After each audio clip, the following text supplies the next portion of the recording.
முழுக்க முழுக்க நடிகர்கள் வந்து சுயநலமா இருக்கிறாங்கன்னு பார்க்க வேண்டியது. அல்லு அர்ஜுனை வந்து ஒரு முக்கியமான ஒரு தியேட்டர்ல ஹைதராபாத்ல படம் பார்க்க போறாரு.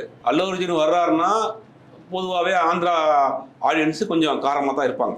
அப்படிங்கும்போது கூட்டத்தில் முண்டி அடிச்சு போய் அந்த தேட்டரில் நான் வந்திருக்கேன்னு தெரியறதுக்காகவே போறாரு. அது ஒரு ப்ரொமோஷன். அன்னைக்கு தலைப்பு செய்தியாக மாறும். அன்னைக்கு 2 பேரும் இறந்துருக்காங்க. ஒரு குழந்தைய விட்டுட்டு ஒரு அம்மா இறந்து போயிருக்காங்க. அப்போ அந்த குடும்பத்தை யார் பார்ப்பா? இப்போ அவர் மேலே வழக்கு பதிவு பண்ணியிருக்காங்க. இனிமேல் காலக்காட்சியை ரத்துன்னு சொல்லி ரத்து பண்ணியிருக்காங்க. தமிழ்நாட்டில் ஏற்கனவே இந்த மாதிரியான ஒரு பிரச்சனை நடந்து காலக்காட்சியை ரத்து பண்ணியிருக்காங்க. அப்போ பிரம்மாண்ட படங்களினுடைய பாதிப்பு யாருக்கு வருது அப்படின்னா, நேரடியாக படம் பார்க்கக்கூடிய சாமானியனுடைய பாக்கெட்லாம் கையை விடுறீங்க. 2000 ரூபா டிக்கெட், 450 ரூபா டிக்கெட், 1000 ரூபா டிக்கெட். அவன் கூலி வேலைக்கு போயிட்டு அண்ணாடம் காட்சியாக இருக்கிறவன் நடிகர் மேலே உள்ள மோகத்தால் கூட்டத்தில் முண்டி அடிச்சு வந்து செத்து போகிறான், காசை இழக்கிறான். இப்போ இது ஒரு கேம்லிங் மாதிரி தானே போகுது, சூதாட்டம் மாதிரி தானே போகுது.